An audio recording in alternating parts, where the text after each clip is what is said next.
السلام علیکم ناظرین، اس ایپیسوڈ کے پارٹ 1 میں خوش آمدید۔ ایپیسوڈ کی شروعات میں علاؤالدین کے شہید سپاہی کی ماں اس کی قبر کے پاس بیٹھی بہت زیادہ رو رہی ہوتی ہے۔ بالا خاتون اس خاتون کے پاس بیٹھتے ہوئے کہتی ہیں، میری طرف سے تعزیت بہن، اللہ آپ کو صبر عطا فرمائے۔ جواب میں وہ خاتون کہتی ہے، ہمارا وطن سلامت رہے بالا خاتون، میرا ایک بیٹا تھا، جیسے آیا تھا چلا گیا۔ تو بالا خاتون اپنی بیٹی حلیمہ کی قبر کی جانب دیکھتے ہوئے کہتی ہیں، اللہ نے دیا اور اللہ نے لے لیا۔ یہ کہتے ساتھ ہی وہ حلیمہ کی قبر پہ جاتی ہیں۔ قریب ہی میں ایک شخص قبر کھود رہا ہوتا ہے۔ یہ دیکھ کر بالا خاتون اس کے پاس جاتی ہیں اور کھدائی والا اوزار اس سے لے لیتی ہیں۔ قسمت اور الجھن بالا خاتون کو روکنے کی کوشش کرتی ہیں، مگر وہ کہتی ہیں، میں اپنی بیٹی کی قبر نہیں کھود سکی، لیکن اپنے بیٹے کی قبر خود کھودوں گی۔ یہ کہتے ساتھ ہی وہ قبر کھودنے لگ جاتی ہیں۔ وہ ساتھ ساتھ علاؤالدین کے بچپن کو بھی یاد کرتی ہیں، پھر مٹی ہٹاتے ہوئے کہتی ہیں، اللہ دیتا ہے اور اللہ لیتا ہے، جس طرح ماں اپنی گود میں لیتی ہے، قبر کھودنا بھی ماں کا حق ہے۔ ادھر قبیلے میں گونچا فاطمہ سے کہتی ہے، یا میرے اللہ مجھے میرا علاؤالدین واپس لوٹا دے،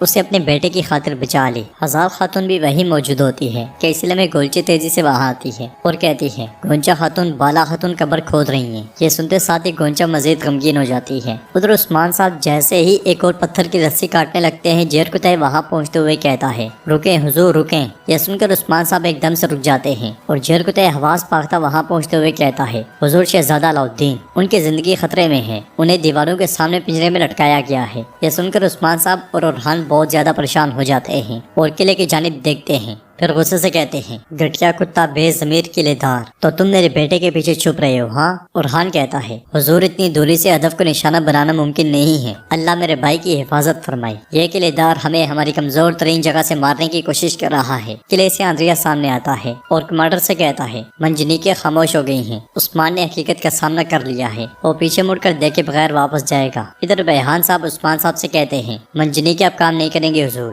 صرف تلواروں کے ساتھ ہم قلعے کا محاصرہ نہیں کر سکتے، ہم روندے جائیں گے، ملیاں میٹ کر دیے جائیں گے۔ گنجر صاحب بھی کہتے ہیں، سمجھوتا کرنا بہترین فیصلہ ہے حضور، جب تک علاؤالدین بھی وہاں ہیں حملہ کرنا درست نہیں ہوگا۔ بیگم خاتون پوچھتی ہیں، ہمارے سردار کا فیصلہ کیا ہے، بتائیں عثمان صاحب کیا کرنے کی ضرورت ہے؟ تو عثمان صاحب کہتے ہیں، میرے سپاہی اور سرداروں نہ یہ کہہ کر رکیں گے کہ میرا بیٹا ان کے قبضے میں ہے، اور نہ اس قلعے دار کو وہ دیں گے جو اسے چاہیے، اس راستے سے واپس پلٹنا ناممکن ہے۔ اب بتائیں کیا آپ میرے ساتھ ہیں؟ تو سب لوگ کہتے ہیں، ساتھ ہیں حضور، ساتھ ہیں، آپ کا راستہ ہمارا راستہ ہے، آپ جہاں بولیں گے ہم وہیں جائیں گے۔ یہ سننے کے بعد عثمان صاحب برہان سے کہتے ہیں، 40 سپاہی تیار کرو، اور اورحان سے کہتے ہیں، اورحان تم یہ رکو گے، تم جب جلتے ہوئے تیروں کو دیکھو تو اپنے بھائی کو بچانے کے لیے حملہ کرو۔ سپاہیوں یہ دن لڑنے کا دن ہے، یہ دن خون بہانے کا دن ہے، اللہ اکبر۔ یہ کہتے ساتھ ہی عثمان صاحب گھوڑے پر سوار ہو کر قلعے کی جانب چل پڑتے ہیں۔ قلعے کے سامنے علاؤالدین ابھی تک قید ہوتا ہے اور بازنطینی پتھر اکٹھے کر رہے ہوتے ہیں۔ پھر ہم دیکھتے ہیں کہ قلعے کی پچھلی طرف سے عثمان صاحب اور ان کے ساتھی رسی کے ذریعے چٹان چڑھ رہے ہوتے ہیں۔ برہان کے ہاتھ کے نیچے سے پتھر نکل جاتا ہے اور وہ بمشکل خود کو سنبھالتا ہے، پھر اوپر چڑھتے ہوئے جیرکتائی سے کہتا ہے، جیرکتائی جلدی کرو،